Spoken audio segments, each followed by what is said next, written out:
Hi guys! Today we're going to be talking about all the books that I read in August.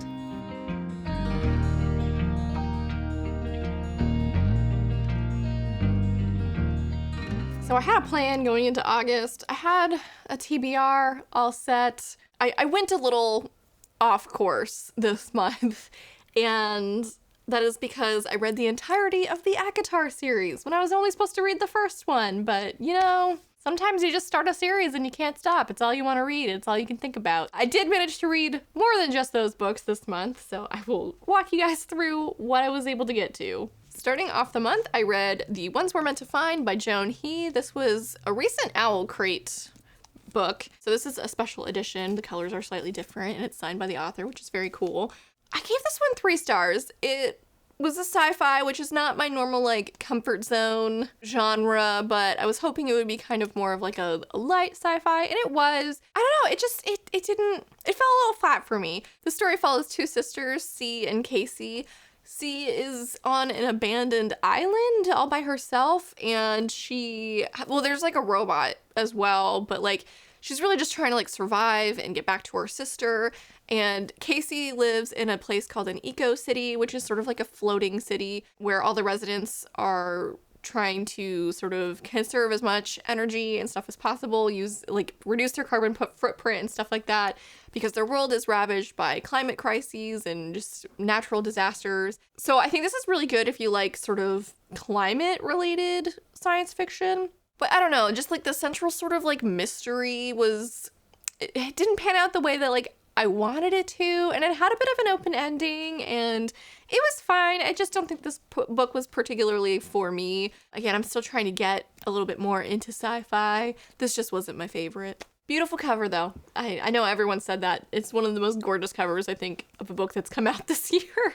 So, an extra point for that. But yeah, otherwise, it was only a 3 out of 5 for me. Then I got into Acotar and read all of these this month. I'm not proud. Part of me is because, like, I read a lot, but I feel like trash now.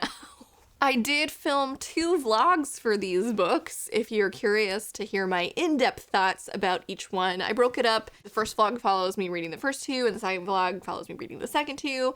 And overall, I did quite like the series. I do prefer the first 2 over the second 2. These were both 4 stars for me, and this one was a 3-star, and this one was a 2-star, unfortunately. But overall, it was a really fun adventure, fantasy, romance story, and I had fun. I got into it. I was invested. The third book, even though it wasn't my favorite, did make me cry, so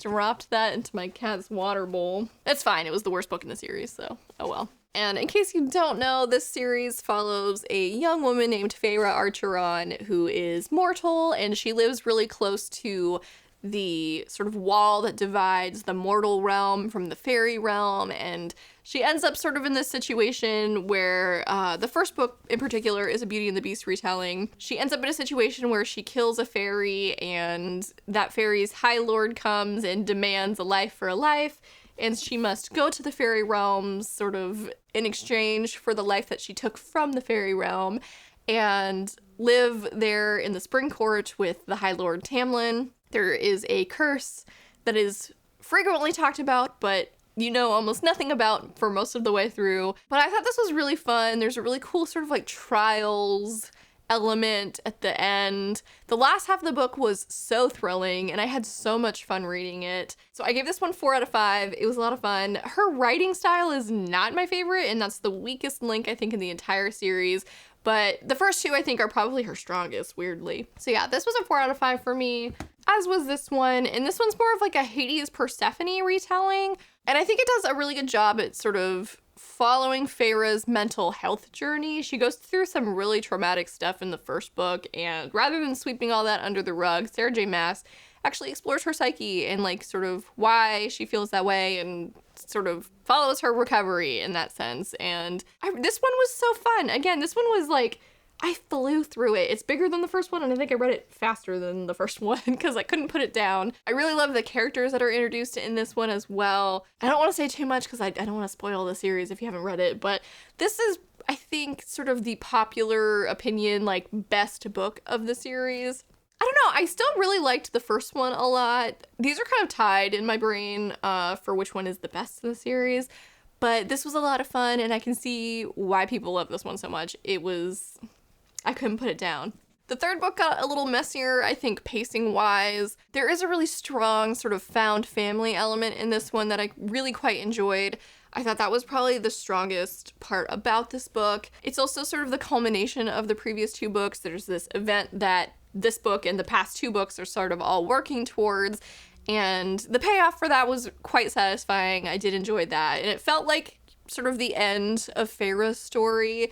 And then you get this fourth one, which is more of a novella. I think on Goodreads it's technically like considered 3.1, and it's sort of the bridge between this series and the next chunk. I think it's all still part of the same series, but the next phase of the series that focuses more on Feyre's sister Nesta. And this is just sort of like a fluffy, like, what do these characters get each other for their equivalent of Christmas, the winter solstice, and sort of lays the groundwork for the next book, A Court of Silver Flames, which I do not currently have, but I do plan on picking up once it comes out in paperback and reading, because overall, even though the last two books were a bit of a disappointment for me, I do still really enjoy the world and the characters that Sarah J. Maas has created, and I'm curious to see Nesta's story, so I do plan on picking that one up eventually. Next up, I picked up Kingdom of the Wicked by Carrie Maniscalco. I feel like in my last Fairy Loot, I got quite a few items that focused on this book, so I was like, I need to just read this already. It's been on my radar since it came out, and I don't know why, it just took a while for me to pick it up, but I did quite enjoy it. I think I gave this one 4 stars on Goodreads, but it was really more of like a 3.5 for me. This story follows a young woman named Amelia and her twin sister Vittoria, and they are both witches in this Italian town in I think it's like the 1800s. I don't know if there's actually a specific date given. But they work in their family's restaurant, so there's this really, if you love reading stories that have like a focus on food, this one's pretty good about that, and that was fun to read, especially when it's like Italian food, and the main character loves to cook, and she loves coming up with like all these different recipes and stuff. But unfortunately, her twin sister is like brutally murdered, like her heart was ripped out of her chest, murdered, and is part of a string of other murders in the city that have targeted young witches. So Amelia sets out to find out who killed her and why. In the process, she ends up summoning a prince of hell named Wrath, and they must work together because he's also has his own reasons for trying to figure out why these murders are happening. And their banter was so fun. Wrath takes himself so seriously, and Amelia just like constantly just shoots him down, and it's really funny. So I really quite enjoyed their dynamic. I also really liked the fact that our heroine Amelia is like way in over her head, and at first she like has this very false sense of confidence about like what I'm gonna do, and she's really motivated by like her grief in trying to find her sister's murderer. But there's a certain point in this book where she just like breaks down because she's like, I don't know what I'm doing, and it just felt very realistic in that sense, because even though she's like a witch and there's demons and stuff involved, it just felt like the appropriate response is she was just so overwhelmed. But yeah, overall I really quite liked this. The ending was not my favorite, but I'm curious to see sort of the transition into like the next book, Kingdom of the Cursed, which I believe comes out in September or October. I know the arcs are already out, so it comes out soon, and I would like to pick it up pretty much right away because I am just like, what the heck was that ending?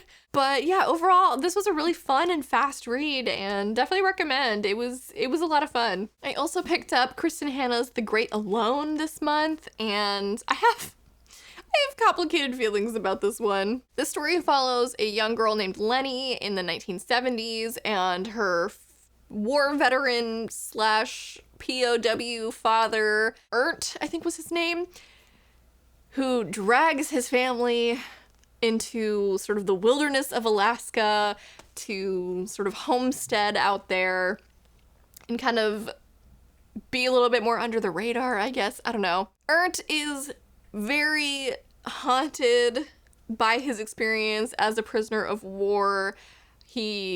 They didn't really, I don't think they had the term PTSD back then, but he has, severe PTSD. I knew that going in, And trigger warning for domestic abuse, because that is a huge theme in this book. But it's intense. It's really intense. And honestly, I kind of wish, I don't know, I don't want to say too much because I don't want to spoil it.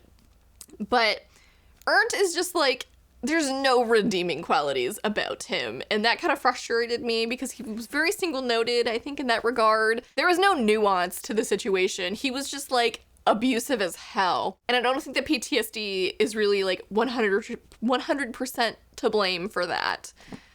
But sort of amidst the dangers of her family life, Lenny sort of comes to fall in love with Alaska and the Alaskan homesteading lifestyle, and really finds a place there. There's a lot about Alaska, especially where they live, that is super dangerous, but like most of her danger, like the danger that she faces is truly at home, and it's a lot. I really liked the first 2/3 of this, and I thought I knew where the story was going, but the last third, I don't know. I cried like a bitch for like a solid hour, but like, it almost felt like tragedy porn. Like, it didn't feel 100% like, I don't want to say earned because like I cried, so like it was earned, but I don't know, like the build up for that wasn't there. It just felt like Kristen Hanna was piling tragedy after tragedy after tragedy on this poor family, and it didn't feel, I don't want to say realistic because like I don't want to discredit anyone's actual real life experience if they've had something like this happen to them, but like it was just a little too much, I think. And it became less about like Lenny and more about like making you cry. I don't know. This was my first Kristen Hanna book, and I know her other ones are also tearjerkers, so I knew going in that this was probably going to make me feel those feelings, but it became a little too much after a while. I think I gave this a 4 on Goodreads, but again, this was more of like a 3.5 for me just because like I kind of resent that last third. I don't know. I don't know if I'm upset that it didn't go the way that I expected it to go or what, but I don't know. It was, again, I have complicated feelings about this one. Sorry. I enjoyed it, but I also like was mad at it. After that, I needed a bit of a lighter read, so I picked up Alice Hoffman's Practical Magic. I've seen the movie for this, and so I knew what to expect going in, but this follows 2 sisters in this magical family, the Owens family. This book in particular follows Sally and Jillian, and they were raised by their great aunts who are also witches, who helped young women in sort of their love lives. They would create spells and stuff for them to help them capture men's hearts and stuff like that. So Sally and Jillian grew up kind of exposed to a lot of the darker sides of love and sort of both vowed to never become so in love with a man that it ruined their life. Unfortunately, they don't really stick to that. If you've seen the movie, you probably know the broad strokes of this story. Jillian runs off and has a string of relationships with a bunch of not great men. Sally ends up getting married, but unfortunately her husband passes away after they've had 2 kids, and so she must be a single mom, and she's sort of even more disenchanted with love. But a situation sort of brings the sisters together in which they must cover up a murder, and it's just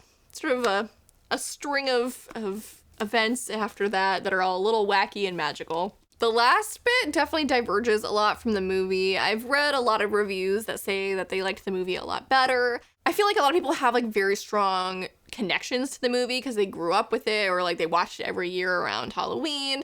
I've only seen it a couple of times, so I didn't have like particularly strong emotions about the movie. It's fun, but I did actually enjoy sort of the expanded story we got in this one. It was fun. I didn't love the writing style. It felt very like it was summarizing what was happening. It didn't rely a lot on dialogue very much. I do have the other books in this series, minus the one that's about to come out soon, so I'm curious to see if the writing style has changed. I'm reading them in publishing order. So this one came out first, then its prequel, Rules of Magic, and then that one's prequel, Magic Lessons. So the publishing order actually goes back in time chronologically, which I think is interesting. And I've heard they only get better, so I'm excited. I did give this one 3 stars because, again, the writing style like was not my favorite, but it was a really fun sort of witchy story. It didn't have like particular Halloween-ish vibes, in my opinion. I think the movie does capture that feeling a little bit better, but this is sort of, you know, witchy shenanigans, and I enjoyed that, so strongly recommend if you liked the movie.